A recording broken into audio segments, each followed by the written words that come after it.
Muchas gracias al Instituto Nacional de Salud y a la Asociación Salvadoreña de Psiquiatría por la invitación a esta jornada, la cual pues es muy bonita y pues esperamos que sea de provecho. Pues el tema de este día es el manejo de la depresión en niños y adolescentes. Nos podríamos preguntar si el manejo en adultos es igual que en niños y en adolescentes, y pues la respuesta es fácil, ¿verdad? No, no es igual, por muchos factores que ya vamos a ver. Entonces, espero que si tienen alguna duda, pues la pregunten sin ningún problema, pueden levantar la mano mientras yo esté hablando y podemos contestarla. ¿Cuál es el panorama mundial de la salud mental de los niños y de los jóvenes? Pues la verdad que después de una pandemia, obviamente el panorama no es tan alentador. El último reporte ejecutivo de la UNICEF, publicado en el 2022, llamado Estado Mundial de la Infancia 2021, en mi mente. Este es un informe mundial en donde los datos pues son preocupantes, ¿verdad? Porque hablando de niños y adolescentes, nos están reportando que más del 13% de los adolescentes entre 10 a 19 años están teniendo un trastorno de la salud mental. Y niños de 10 a 14 años, pues hay 80 millones a nivel mundial que tienen un trastorno de salud mental, y entre los 15 y 19 años, pues son 86 millones. Entonces, si hacemos cuentas, actualmente para el año 2023 somos 8 billones de habitantes en el mundo, y hay 166 millones de niños y adolescentes con un trastorno mental, lo cual pues es bastante significativo.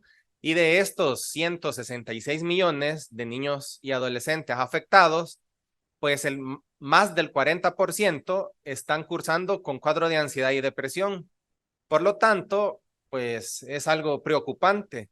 De todo este grupo de 166 millones de niños y adolescentes afectados, pues al año están muriendo 45.800 adolescentes por suicidio. Es decir, que cada 11 minutos un adolescente se está suicidando.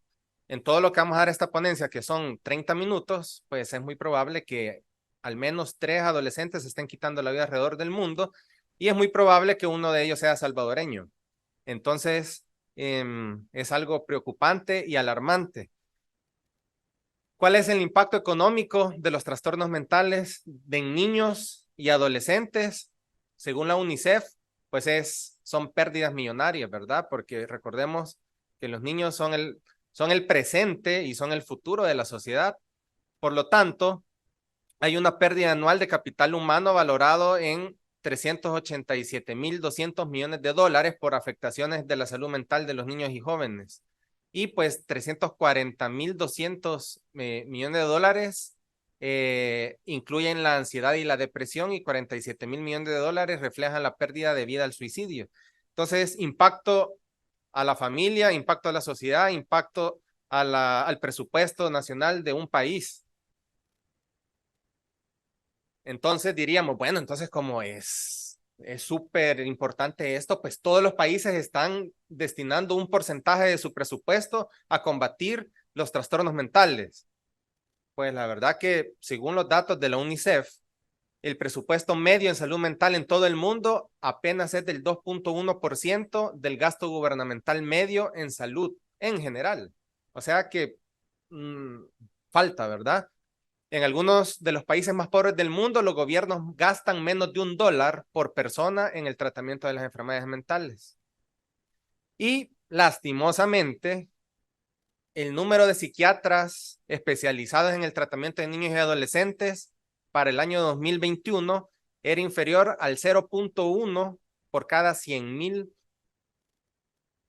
niños y adolescentes en todos los países, excepto en los países de primer mundo, en donde la cifra es de 5.5 por cada 100.000 niños y jóvenes. Entonces, ¿cómo está El Salvador? Pues tendríamos que hacer cuentas, ¿verdad? Pero seguimos siendo insuficientes y es necesario que más profesionales en salud mental se formen en este ámbito. Pero diríamos, bueno, pero la salud mental, si solo van a estar tristes, ansiosos, o sea, nadie se muere de estar triste o de estar ansioso. Bueno, ese es un mito con el cual tenemos que luchar y es un estigma.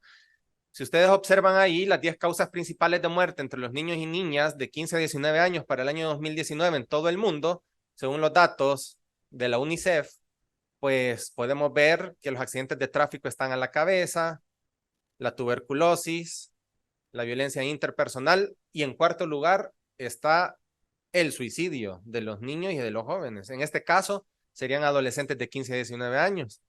Por encima de enfermedades de transmisión, enfermedades infecciosas como las infecciones gastrointestinales, el VIH-Sida o enfermedades maternas. Entonces, ¿es importante la salud mental? Pues claro que sí, aquí lo estamos demostrando con cifras. Bueno, pero doctor, usted está hablando de los porcentajes de a nivel mundial, pero ¿qué hay en El Salvador? ¿Hay algún estudio, hay algún dato que reporte que es urgente la atención de los niños y adolescentes?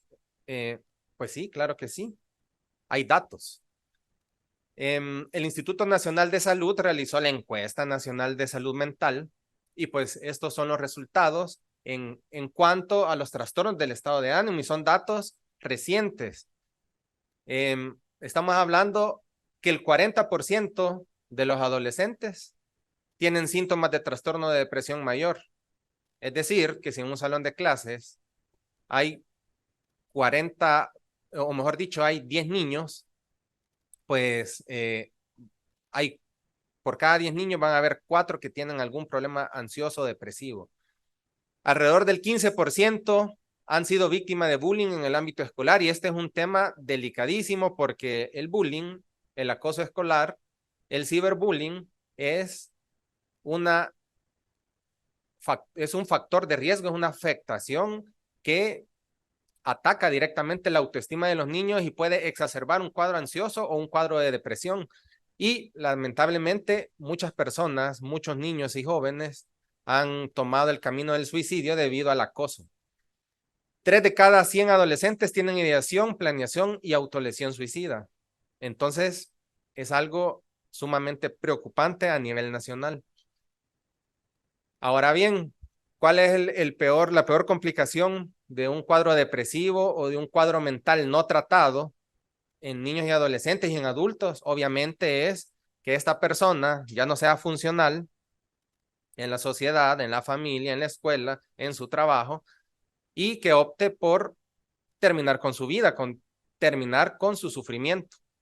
Según los datos de la Organización Mundial de la Salud, el suicidio pues es la segunda causa de defunción en el grupo etario de 15 a 29 años y incluso llega a ser la mortalidad superior a la cifra de muertos en guerra y homicidios. Entonces es algo sumamente serio.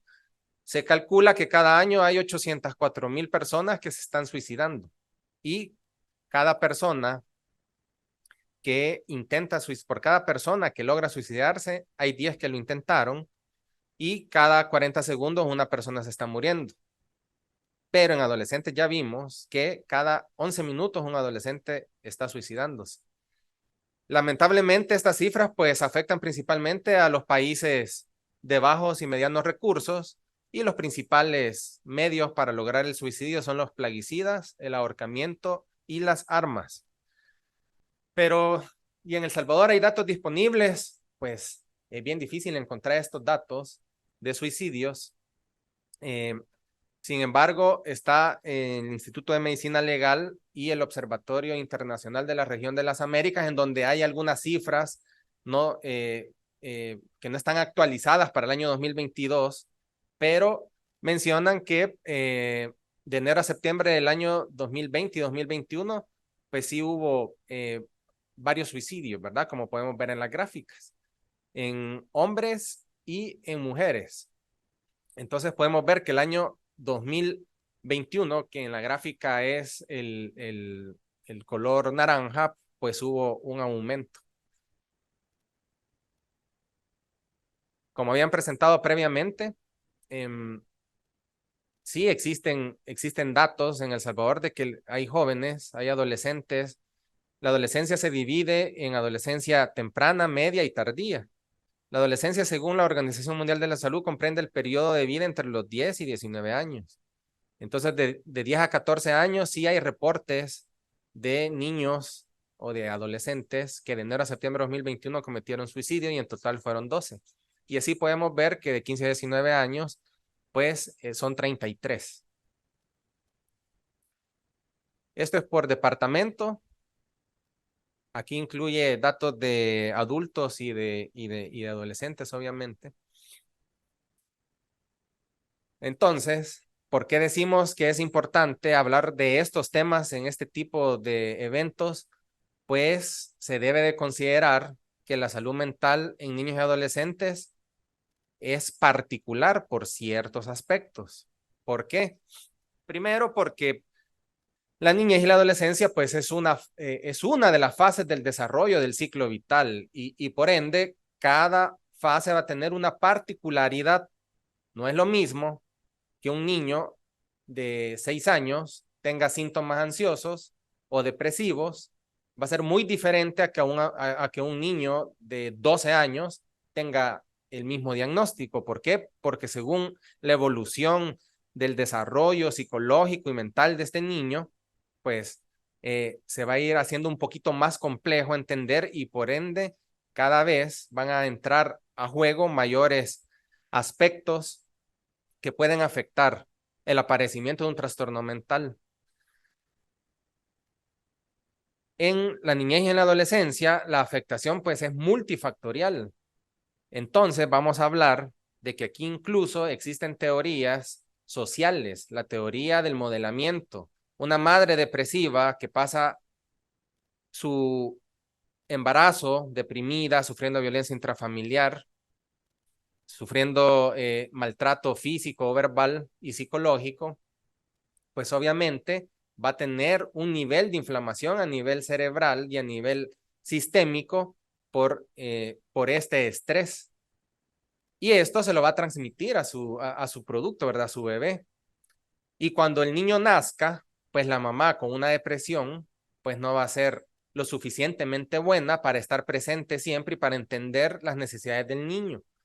Y conforme va creciendo, el niño va a observar que su mamá pasa acostada, que pasa llorando, que en múltiples ocasiones ha intentado tomar muchas pastillas, se le lanzó a los carros, etcétera, etcétera, etcétera. Entonces, el niño va aprendiendo, va moldeando este cerebro, va moldeando esta conducta y dice, bueno, pues, si yo me siento mal, voy a hacer lo que mi mamá hacía.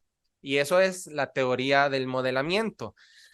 Entonces, está afectada de manera multifactorial, desde los factores de riesgo en el embarazo, en el momento del parto, en el nacimiento, en la crianza y en la vida actual de la dinámica familiar, violencia, pobreza, exclusión, todo esto va a afectar directamente la esfera mental de un niño y puede provocar una susceptibilidad aumentada para presentar trastornos depresivos, ansiosos o de otra índole. Y se necesita una visión integral del paciente infanto-juvenil. ¿Qué quiere decir eso? Que no solamente se trata de el niño va a llegar a la consulta, va a decir, sí, me siento triste y asunto arreglado, le damos un medicamento y listo. No, ya vamos a ver cuál es el tratamiento de la depresión en los niños y adolescentes. Va más allá de tomar un medicamento. Entonces, así rápidamente, un niño, doctor, fíjese que mi niño tiene 6 años y está diciendo que se quiere morir. Lo tengo que ingresar al hospital psiquiátrico o al hospital Bloom, pues hay que evaluarlo, ¿verdad? Y obviamente, según la evolución y la teoría evolutiva del desarrollo psicológico, es muy difícil que un niño de 5 años conciba el concepto de suicidio. ¿Por qué? Porque hay un orden cronológico que debe seguir para poder llegar a este concepto de muerte. Se necesitan 4 requisitos. Número 1, que el niño entienda que la muerte le pasa a todos, es universal. Número 2, que es irreversible, una vez muerto ya no voy a revivir. Número 3, cuando yo muero, todo mi cuerpo deja de funcionar. Y número 4, hay una causa específica para que una persona muera. Lo va a entender a los 6 años estos 4 aspectos. Difícilmente, no lo va a entender.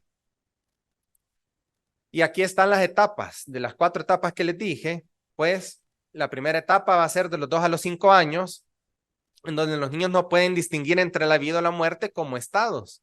¿Por qué? Porque tienen un pensamiento evolutivo de fantasía. Segunda etapa, de 5 a 9 años, pueden entender la muerte como el final de la vida, pero no como un estado irreversible. Aquí están como la caricatura del coyote y el correcamino, que cada vez que el coyote hacía el correcamino le cae un yunque, le explota TNT marca Acme. Entonces, y luego aparece nuevamente. Así va a pensar un niño de 5 a 9 años, que se murió, pero probablemente regrese mi mami, va a regresar. La tercera etapa es a los 9 años. Aquí los niños ya entienden la muerte como un hecho definitivo e inevitable, y de los 9 a 11 años ya es más evidente, y aquí ya el concepto ya está más adherido y más integrado a la psiquis del niño, y por ende aquí los niños sí ya pueden, los adolescentes ya pueden empezar a decir, hay una causa, es universal, le pasa a todos, debe dejar de funcionar, y si está deprimido, pues obviamente puede valorar tomar una decisión errónea como suicidarse. Entonces, como vemos, es algo muy complejo. Doctor, ¿y usted ha visto niños de 5 años, 6 años con intentos suicidas? Sí, pero es por imitación, porque han visto a la mamá lanzarse de un segundo piso, tomar pastillas, cortarse las muñecas, decir que toma veneno, y pues el niño imita. El niño imita como parte de su desarrollo natural psicológico. El inicio y curso de la conducta suicida, pues es bien importante de que la ideación suicida es rara antes de los 10 años, como les mencioné, por la maduración psicológica. ¿Cuánto tiempo va a pasar entre el aparecimiento de una idea de muerte y suicida hasta un acto suicida? En promedio son 2 años.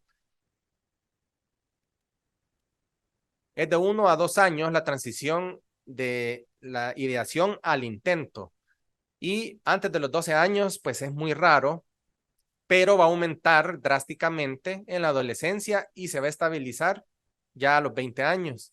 Y se han documentado suicidios a edades tempranas de 5 a 8 años por imitación. El suicidio pues afecta principalmente a ambos sexos. Sin embargo, las ideas y los intentos son más frecuentes en el sexo femenino, pero los cometimientos de suicidio son mayores en el sexo masculino, y en adolescentes es mayor la probabilidad de morir por la impulsividad. Obviamente las personas que pertenecen a grupos minoritarios están en mayor exposición. Personas que pertenecen o tienen una orientación sexual e identidad de género, jóvenes que pertenecen a la comunidad LGBTQ+, tienen mayor prevalencia de ideación e intento suicida por la discriminación, incluso de la familia, lo cual pues idealmente tendríamos que erradicar esta discriminación.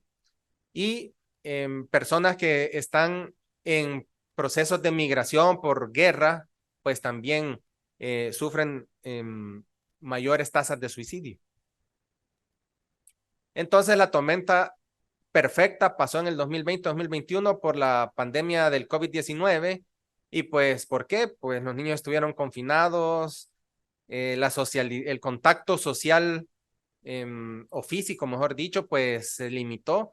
Muchos niños pues vieron morir a sus familiares, pasaron meses sin ver a sus padres porque ellos trabajaban en salud o trabajaban en algún área de riesgo, y pues era mejor prevenir la infección, y pues existía una gran incertidumbre, y pues esta incertidumbre ante un futuro incierto pues configuró el escenario perfecto para que cualquier niño desarrollara ansiedad, depresión, estrés postrauma, fobia, secundario a el confinamiento y a la pandemia. Entonces, ya al tema que me compete, ¿cuál es el manejo de la depresión en niños y adolescentes? Primero, pues debemos de saber que la depresión necesita un manejo integral, no solo farmacológico, sino que también se deben hacer intervenciones psicosociales, intervenciones familiares, intervenciones escolares, intervenciones sociales, psicoterapéuticas y farmacológicas, ¿verdad? Entonces esto va a ser como el pilar fundamental para el manejo de los niños y adolescentes cuando nos estamos enfrentando a un niño, a un joven que está cursando con un cuadro depresivo. Las guías del Instituto Nacional de Salud y de Cuidados de la Salud y la Excelencia del Reino Unido, pues en su edición 2019, 2020 y 2021, en cuanto al manejo de la depresión en niños y adolescentes, cubren la identificación y el manejo de depresión en niños desde los 5 años hasta los 18 años. Y ellos hablan de un modelo escalonado, que el objetivo de esto, pues primero es detectar tempranamente una depresión leve para poder evitar que ésta evolucione a una moderada o llegue a grave. Y en la grave, pues obviamente ya va a haber un intento suicida. Y además, pretende mejorar la evaluación y promover tratamientos efectivos para la depresión leve y la moderada y severa, ¿verdad? Entonces, ¿cuáles son los cuidados que todos los niños y jóvenes con depresión deben tener?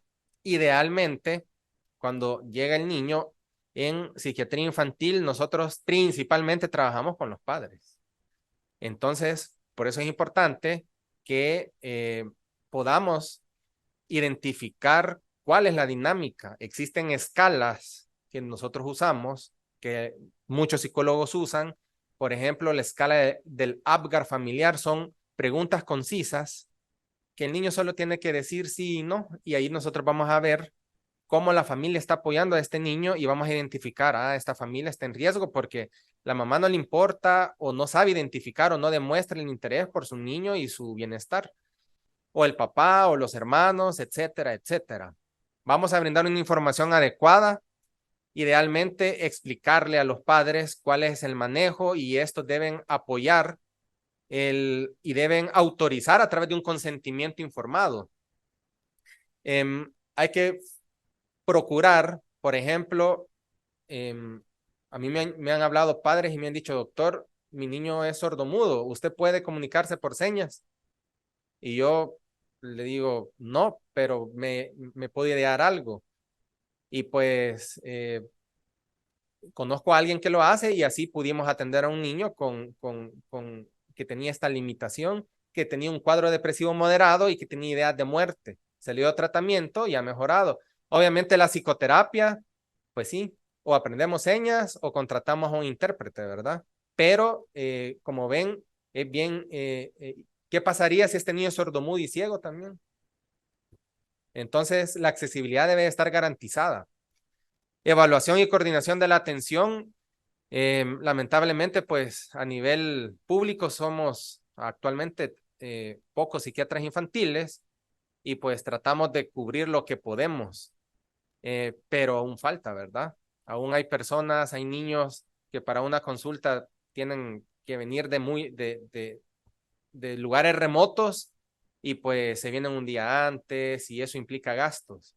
Y pues no estamos en condiciones actualmente de cubrir esos gastos. Entonces a veces pierden sus controles por la inaccesibilidad geográfica y por la centralización que existe actualmente, al menos en esta especialidad de paidopsiquiatría. La organización y planificación de servicios, pues se está trabajando en eso, ¿verdad? Con la guía de manejo de los niños y adolescentes en salud mental. Tratamiento y consideraciones en todos los entornos. Y aquí es bien importante trabajar con la familia y con la escuela. Según las guías, ¿cuáles son los tratamientos para la depresión leve? Pues principalmente psicoeducación y psicoterapia. No se necesita usar psicofármacos en este punto. Entonces, por eso es importante, así como decía el doctor, ¿verdad? Utilizar escalas para saber en qué estadio está este niño. Cuando tenemos un paciente con una depresión leve, pues obviamente tenemos que estar observando si esto va a evolucionar a una depresión moderada a grave. Un recurso que puede ser de utilidad es un paciente que está en una depresión leve, pero que de repente ya empieza a tener ideas de que sería mejor ya no vivir porque se siente cansado de lo que está viviendo, pues ahí automáticamente esta persona ya está en una depresión moderada, y cuando ya tiene ideas suicidas, pues ya es grave, o cuando ya se salió de la realidad a causa de la depresión, también ya es grave. Entonces, tenemos que estar pendientes de esta evolución. Esta es una actualización basada en la evidencia de los tratamientos psicosociales para la depresión infantil y de adolescentes. Entonces, la terapia cognitivo-conductual fue el modelo de tratamiento mejor respaldado en la base de evidencia. Es decir, necesitamos más psicólogos que puedan brindar terapia cognitivo-conductual a niños y adolescentes, obviamente adultos también, ¿verdad? Pero este tema es de niños y adolescentes, y que tengan acceso y que estén en hospitales, en la mayoría de departamentos, idealmente. La evidencia que apoya los tratamientos para la depresión en los niños fue débil en general y notablemente peor que la evidencia para las intervenciones en adolescentes. Eso quiere decir que en base a los estudios realizados en los niños, ya vamos a ver también a nivel farmacológico se da este fenómeno que no es tan fácil medir. Uno, porque a veces los padres no acceden a autorizar la participación del niño y pues ya es una cuestión ética incluir a un menor de edad. Hay que respetar los principios de bioética de Helsinki para poderlos incluir. Entonces muchos padres dicen, no, yo no quiero que a mi niño le estén preguntando, le estén dando terapias para ver si no es un objeto de experimento, porque lastimosamente existe un estigma en la salud mental y en los niños y adolescentes, pues principalmente de los padres, esto es bastante serio. ¿Sí? ¿Cómo le va a dar tratamiento a mi hijo, doctor, si mi niño no está loco? Él no va a tomar ninguna pastilla. Ya le va a pasar, es cuestión de la edad. La terapia cognitivo-conductual fue claramente el modelo de intervención dominante en la literatura en esta revisión que se hizo. Y pues también existe la terapia cognitivo-conductual individual y grupal y ambas tienen evidencia. Existe también evidencia que la terapia interpersonal y la terapia cognitiva conductual son eficaces para el tratamiento de la depresión en niños y adolescentes. Y pues una medida importantísima que como psiquiatras infantiles, psicólogos, psiquiatras de adultos, médicos, debemos favorecer y abonar a ella, pues es la psicoeducación. ¿Y qué es la psicoeducación? Pues son todas las medidas que se van a dirigir a que el paciente y los familiares comprendan causas, características, pronóstico, tratamiento, complicaciones, efectos secundarios del tratamiento, para que puedan entender el panorama al que se están enfrentando y puedan decir, ah, sí, recuerdo que el doctor me dijo que el medicamento para el padecimiento de mi niño no va a hacer efecto por sí solo porque necesita al mismo tiempo psicoterapia. Cuando un papá logra realizar eso es como vamos por buen camino, pero para llegar a eso pues se necesita hablar bastante. En opciones del tratamiento pues se les tiene que explicar el tratamiento farmacológico, psicoterapéutico y explicar los efectos secundarios que como sabemos pues los antidepresivos pues pueden tener efectos gastrointestinales, efectos neurológicos, palpitaciones, taquicardia. En algunos casos, por eso en los niños es regla empezar con la dosis mínima las primeras 2 semanas. Y la psicoeducación, pues se debe enfatizar el hecho de que la enfermedad no es una cuestión de voluntad, no es que mi niño le tiene que echar ganas y curarse de la depresión, sino que es multifactorial, como vimos, y no es que el niño ha decidido estar enfermo, es el resultado de muchos factores que han desembocado en esta condición. El tratamiento a largo plazo no crea dependencia de los medicamentos. Esto es sumamente importante hacer énfasis. Se han hecho múltiples estudios, metaanálisis, ensayos controlados, aleatorizados, y en ninguno se ha demostrado dependencia a psicofármacos antidepresivos. Orientar a los cuidadores sobre cómo intervenir ante las conductas inadecuadas de los pacientes. Muchos pacientes que están cursando con depresión, pues no solamente cursan con depresión, porque eso sería bastante simple. Por lo general cursan con otras cosas. Pueden tener trastorno por déficit de atención con hiperactividad, autismo, trastorno de ansiedad generalizada, trastorno de pánico, fobia social, fobia escolar, adicción a videojuegos, que ahora ya es un diagnóstico psiquiátrico. Entonces, o puede estar en medio de una disfunción familiar severa, lo cual va a perpetuar la presentación de los síntomas. Las estrategias a seguir dentro de la escuela van a incluir identificar las habilidades del niño, ¿verdad? Porque si el niño está deprimido y encima baja las notas porque no se concentra, porque no está poniendo atención, porque la inatención puede ser incluso parte de un cuadro depresivo, ¿verdad? Entonces, obviamente los refuerzos que va a tener este niño van a ser: no estás copiando, vas mal, qué bárbaro, te estamos pagando y tú no aprovechas. Los compañeros le dicen: ah, saliste mal, yo te gané. Y entonces, esta retroalimentación negativa va a ir acumulándose y va a ir aumentando la afectación de su autoestima. Reforzar conductas positivas, ¿verdad? Lo has hecho muy bien y todo esto idealmente tendríamos que hablarlo con los maestros. Si realiza acciones inapropiadas, se le llama la atención en privado, y si realiza acciones buenas, se le reconoce mínimamente en público. Evitar etiquetar o prejuzgar. Yo he atendido niños que la mamá me dice: fíjese que la maestra, como estaba llorando porque se sentía triste y ansioso, pues lo pellizcó y le dijo que le estaba quitando el tiempo. Y entonces, obviamente, la señora estaba sobrepasada y pues sí, lo tuvo que sacar de la escuela. Entonces, hay muchas intervenciones que se pueden hacer. Intentar que el alumno se sienta seguro, respetado y aceptado, conociendo sus capacidades y limitaciones, sería lo ideal, ¿verdad? Ejercicio y medicamentos antidepresivos, la combinación de estos pues sí ayuda. El ejercicio aeróbico pues mejora la intercomunicación neural, hay mayor disponibilidad de neurotransmisores que están involucrados en el estado del ánimo, como la serotonina y la norepinefrina.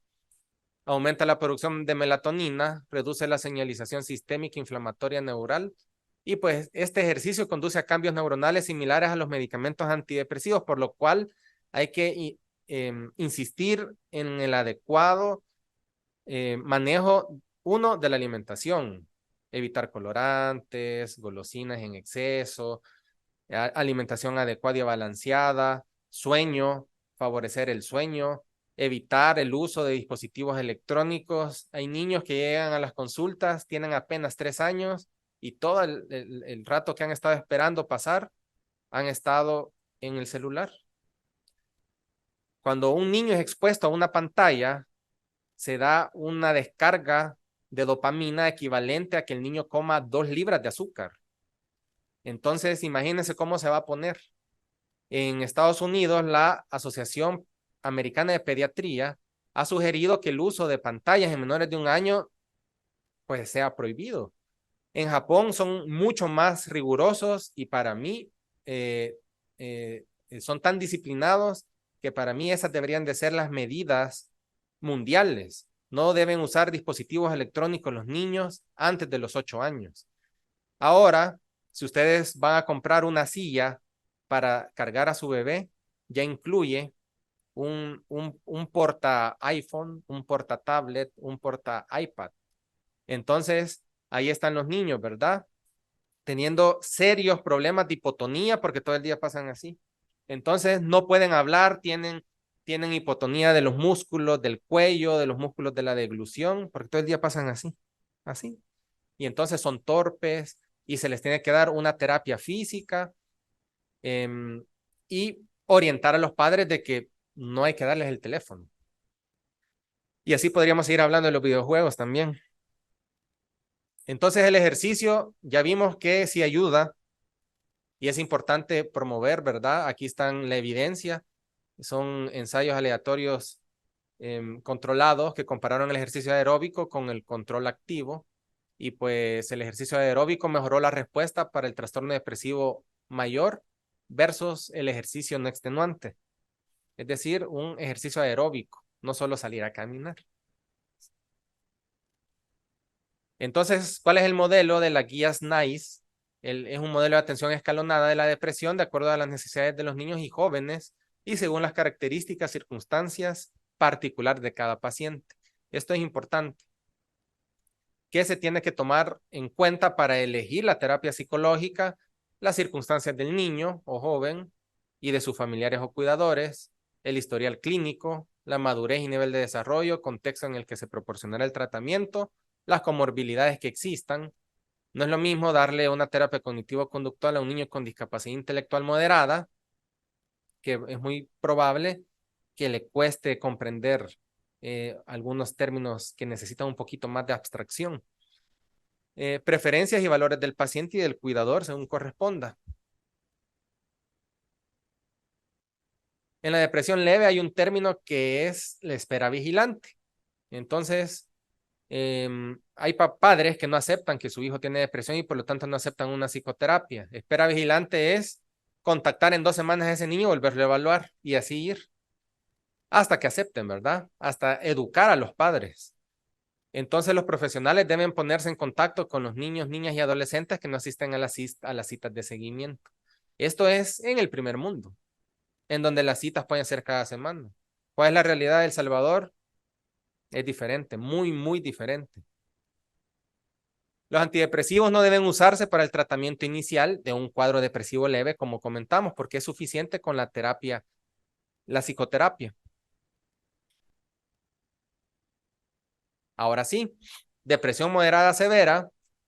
Para los niños de 5 a 11 años con depresión moderada severa se debe considerar terapia interpersonal basada en la familia, terapia familiar, psicoterapia psicodinámica, terapia cognitivo-conductual individual o terapia familiar basada en el apego o también la terapia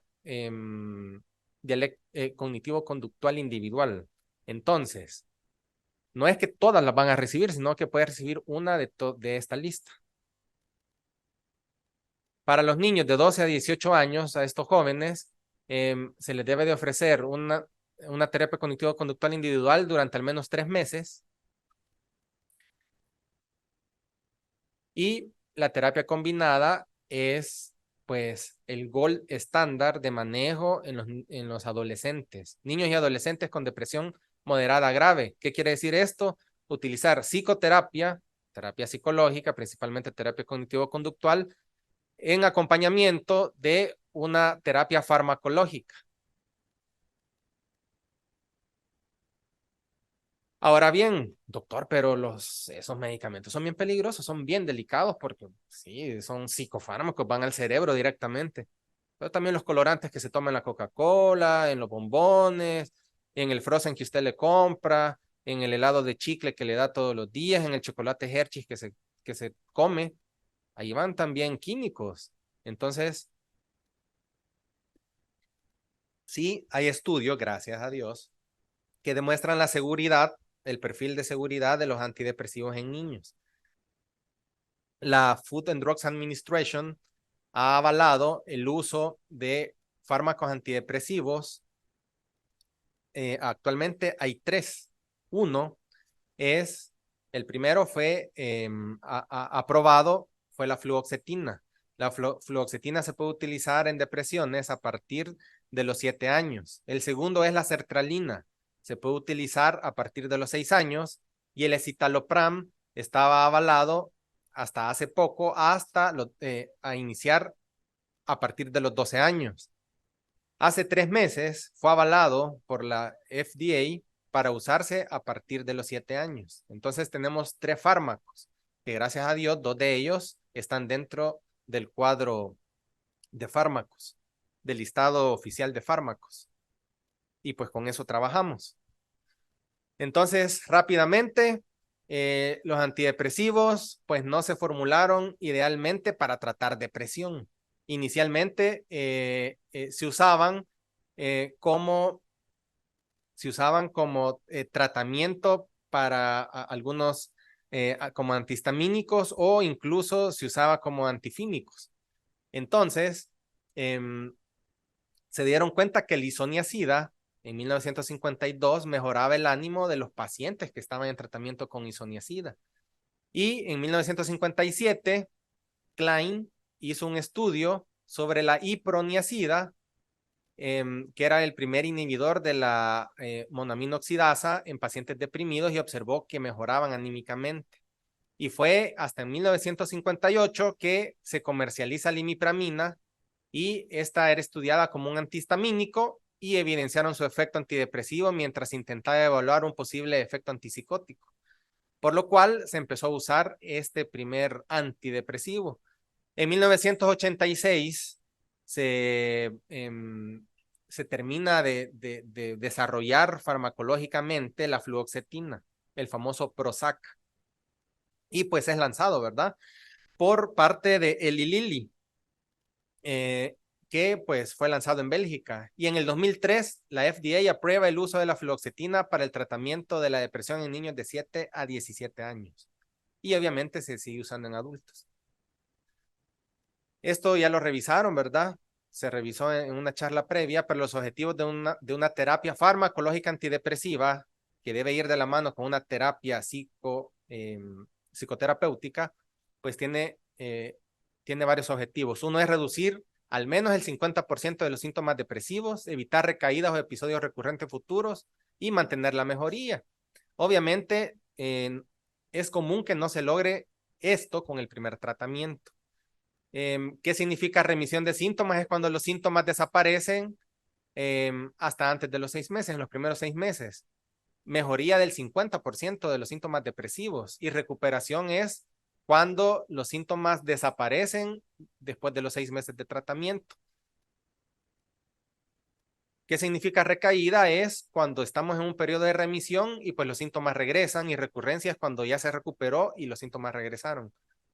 Entonces, esto es importante. ¿Cuáles factores van a influir en la respuesta a la terapia antidepresiva?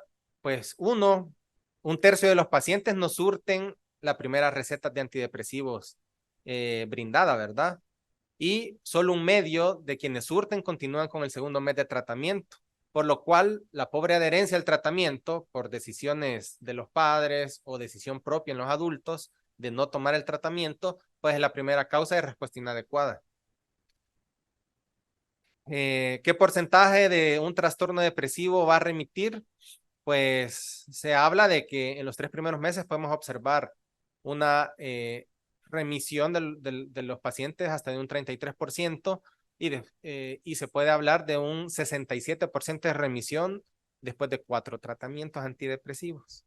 Este es un ejemplo que aparece en STAL y obviamente en esta gráfica vemos que principalmente es más favorable el riesgo-beneficio en adultos. ¿Por qué? Porque hay más. Dígame.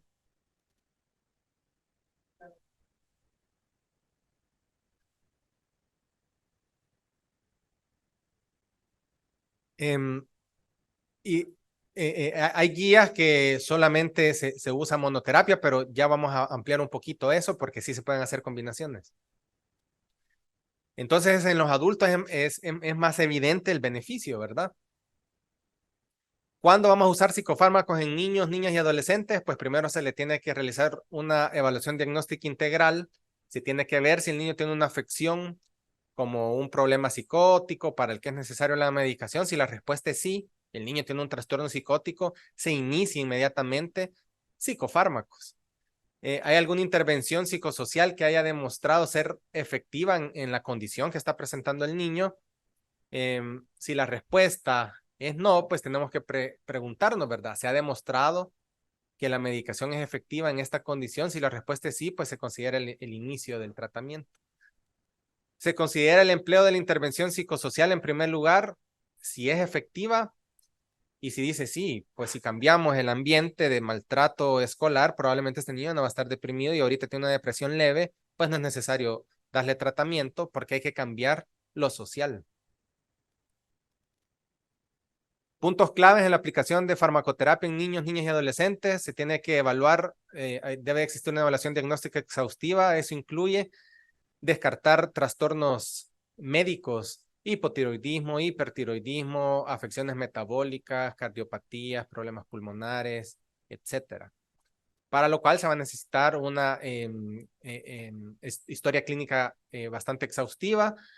Se le tiene que brindar psicoeducación acerca de riesgos y beneficios de los fármacos al niño, explicar por qué se utiliza un medicamento fuera de etiqueta, es decir, que no tenga una indicación, ya vamos a hablar de esto, si ese llegase a ser el caso, identificar y medir los síntomas objetivos del tratamiento. Si estamos hablando de una depresión, tenemos que ir midiendo en cada consulta si está presentando mejoría de estos síntomas. Entonces, indicaciones de los antidepresivos en niños y adolescentes.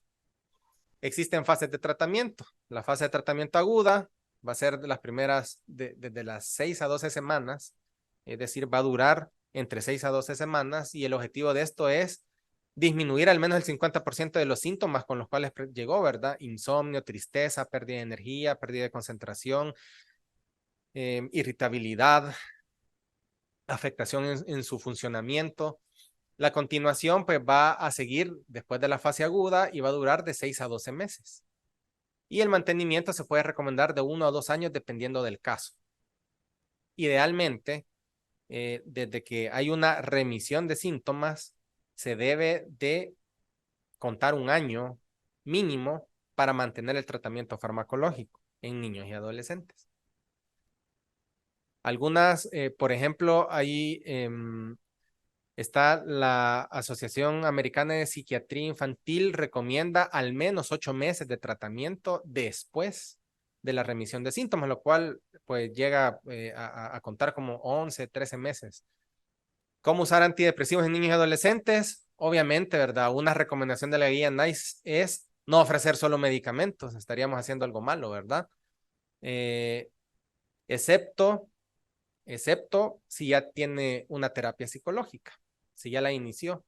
Y cuando se prescribe un antidepresivo a un niño o joven con depresión moderada severa, se recomienda usar fluoxetina. Según las guías NICE para el año 2019, es el único antidepresivo para lo que hay evidencia de ensayos clínicos que muestran los beneficios, que los beneficios van a superar a los riesgos. Sin embargo, acordemos que esta es una literatura europea, pero la FDA también ha avalado el uso de sertralina y escitalopram en niños y adolescentes y se puede usar con mucha seguridad. Hay estudios y hay evidencia científica que lo respalda y pues esto es un ejemplo de la evidencia que respalda esto, ¿verdad? Ahí vemos el escitalopram, la fluoxetina y la sertralina. Vemos que la fluoxetina sigue siendo el primer escoge, la sertralina el segundo y la tercera sería el escitalopram. Ahora bien, contestando la pregunta que hicieron hace un momento, esta es como una condensación de toda la evidencia que hasta la fecha existe para el manejo de depresión en niños y adolescentes. Entonces, ¿cuál va a ser el escenario número 1? Que un niño esté con una depresión leve. ¿Qué intervención vamos a hacer? Pues solamente darle psicoterapia, cognitivo-conductual idealmente. No utilizar fármacos. Se debe estar valorando idealmente en 2 semanas. Para una depresión moderada grave, tratamiento de primera línea, fluoxetina más psicoterapia. Eso es el gold estándar y lo que ha demostrado la mayor evidencia de mejoría. Mantener 6 meses tras 8 semanas de remisión de síntomas, es lo que les mencionaba anteriormente. La segunda línea sería sertralina o escitalopram. No se recomienda el uso de paroxetina o de venlafaxina ni de antidepresivos tricíclicos por los efectos secundarios. ¿Qué observaciones hay acá? Lo que mencionábamos, ¿verdad? Que la fluoxetina tiene mayor evidencia, que el beneficio es mayor que el riesgo y está aprobado por la FDA y por la EMEA. Se debe hacer una valoración semanal el primer mes idealmente y el escitalopram está aprobado por la FDA a partir de los 12 años y recientemente ha sido aprobado a partir de los 7 años. Hace un mes, 2 meses más o menos. En cuanto a la depresión resistente, que vamos a hablar que ya se dio un buen tiempo de tratamiento a dosis óptimas y no obtuvimos mejoría, ¿qué sugieren estas guías? Cambiar de estos tres fármacos, utilizar otros. Si estamos utilizando fluoxetina, podemos utilizar sertralina, ir titulando y poder observar cómo evoluciona. Y fuera de etiqueta, pues se podría usar venlafaxina según estas recomendaciones. En la depresión bipolar se recomienda el uso de fluoxetina con olanzapina, pero no como primera línea, sino como tercera línea. Sería la tercera opción, aprobada por la FDA y eso está en la guía ScanMat. Y en los diagnósticos de disforia premenstrual, pues se puede utilizar la fluoxetina y se puede usar en niñas, ¿verdad? Que previo a la menstruación presentan alteración de su estado de ánimo persistente que se mantiene por al menos 2 semanas.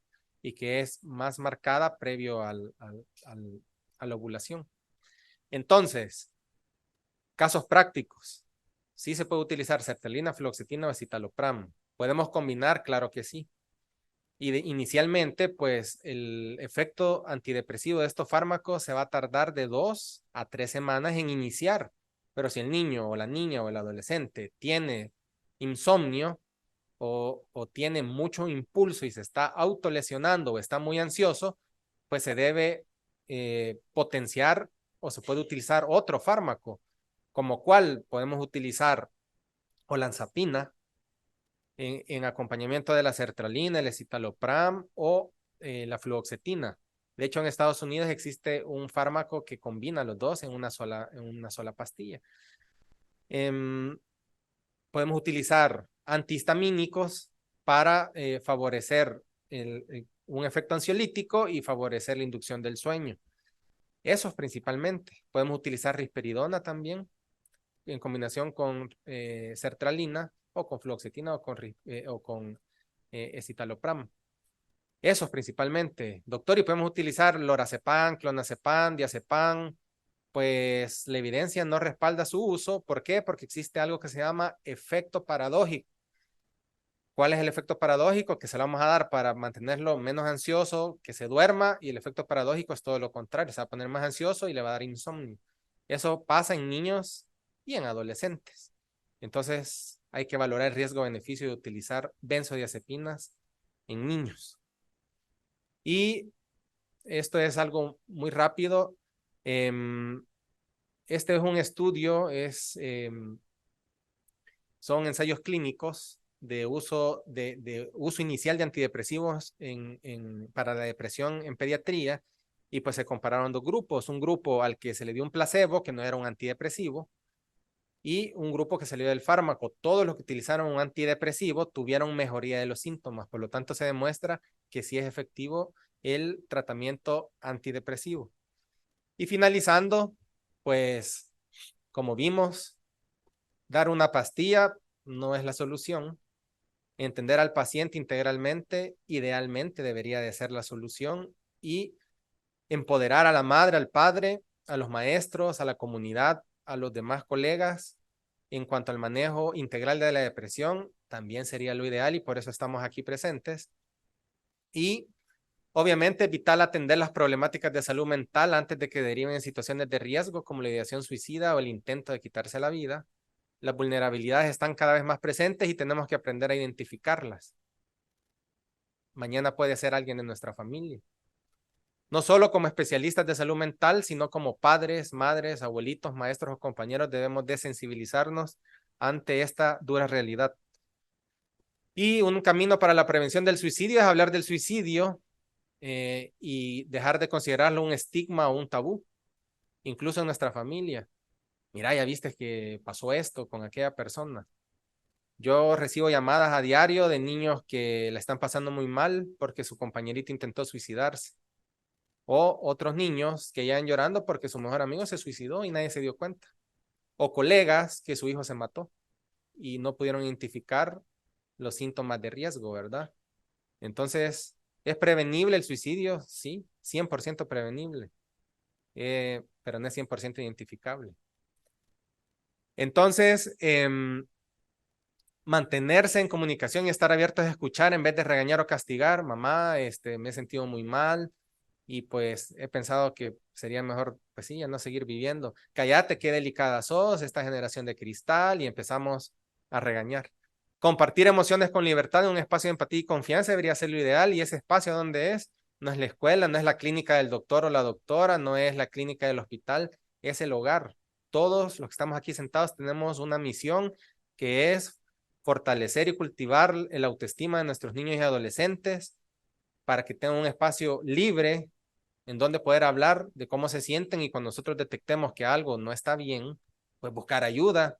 Hay muchas personas, muchos niños que a mí me escriben, yo tengo redes sociales y me identifico como psiquiatra infantil y me dicen, doctor, ¿le puede decir a mis papás que me van a pasar consulta? ¿Por qué? Es que no quieren, porque dicen que eso no existe. Entonces, pues legalmente no puedo intervenir ahí, ¿verdad? pero para eso están los canales de sensibilización y de psicoeducación a la comunidad. Muchas gracias.